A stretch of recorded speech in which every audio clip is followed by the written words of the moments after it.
రాష్ట్రంలో స్థానిక సంస్థల ఎన్నికలు, సర్పంచ్, ఎంపీటీసీ మరియు జెడ్పీటీసీ ఎన్నికల కోలాహలం నెలకొన్న ప్రస్తుత తరుణంలో ఇటీవల జూబ్లీహిల్స్ వంటి చోట్ల సాధించిన విజయాలతో మంచి జోష్ మీద ఉన్న కాంగ్రెస్ ప్రభుత్వంపై ఉద్యోగులు గుంపుడాసులు పెట్టుకున్నారు.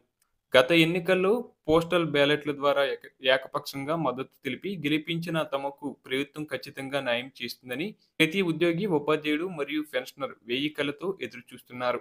ఇప్పటికే ఉద్యోగులకు సంబంధించిన 5 కరువు భత్యాలు పెండింగ్‌లో ఉన్నాయి. వేతన సవరణ సంఘం గడువు ముగిసి దాదాపు 2 ఏళ్లు కావస్తున్నా ఇప్పటికీ అతీగతి లేదు. దీనికి తోడు మెడికల్ రీయింబర్స్‌మెంట్ బిల్లులు, సరెండర్ లీవ్‌లు, జీపీఎఫ్ లోన్‌లు, రిటైర్మెంట్ బెనిఫిట్స్ వంటి అనేక ఆర్థికపరమైన అంశాలు ఎక్కడికక్కడ నిలిచిపోయాయి. ఈ నేపథ్యంలో ఈ నెల 25న జరగబోయే రాష్ట్ర మంత్రివర్గ కేబినెట్ సమావేశం అత్యంత ప్రాధాన్యతను సంతరించుకుంది. ఈ సమావేశంలో ముఖ్యంగా విద్యుత్ సంస్థలు, గ్లోబల్ సమ్మిట్, యాదగిరిగుట్ట అంశాలతో పాటు ఉద్యోగుల సమస్యలపై కూడా కీలక నిర్ణయం తీసుకుంటారని అందరూ భావిస్తున్నారు. ప్రధానంగా పీఆర్సీ విషయంపై తీవ్ర ఉత్కంఠ నెలకొంది.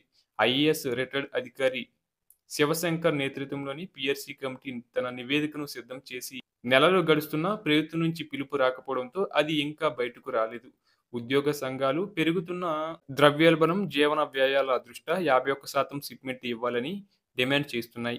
అయితే ప్రభుత్వం మాత్రం ఆర్థిక భారం సాకుతో 20% నుంచి 30% లోపు సిప్మెంట్ ఇచ్చి సరిపెట్టాలనే ఆలోచనలో ఉన్నట్లు విశ్వసనీయ వర్గాల నుండి సమాచారం.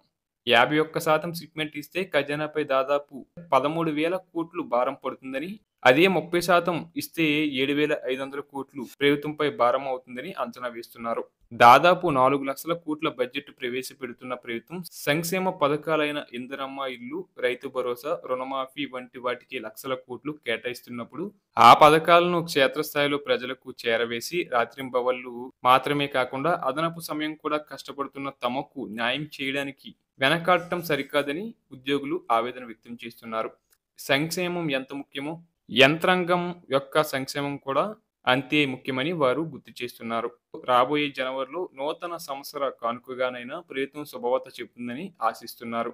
అయితే రాబోయే నెలల్లో స్థానిక సంస్థల ఎన్నికలు కూడా అడ్డంకిగా మారే అవకాశం ఉన్నందున అంతకంటే ముందే లేదా కొత్త ఏడాది ప్రారంభంలోనైనా ప్రభుత్వం స్పష్టమైన ప్రకటన చేయాల్సి ఉంది. ఉద్యోగ సంఘాల జేఏసీ నాయకులు కూడా కేవలం ప్రభుత్వానికి అనుకూలంగా వ్యవహరించకుండా ఇప్పటికే చీలిపోయిన పెన్షనర్ల సంఘాల ఆవేదనను అర్థం చేసుకొని సమైక్యంగా ప్రభుత్వంపై ఒత్తిడి తెచ్చి 50%కి తగ్గకుండా షిప్మెంట్ సాధించాల్సిన అవసరం ఉంది. ప్రభుత్వం ఇప్పటికైనా కాలయాపన చేయకుండా ఉద్యోగ సంఘాలతో చర్చలు జరిపి రెడీగా ఉన్న పీఆర్సీ నివేదికను తెప్పించుకొని ఉద్యోగులు మనసు నొప్పించకుండా గౌరవప్రదమైన షిప్మెంట్ ప్రకటించాలి.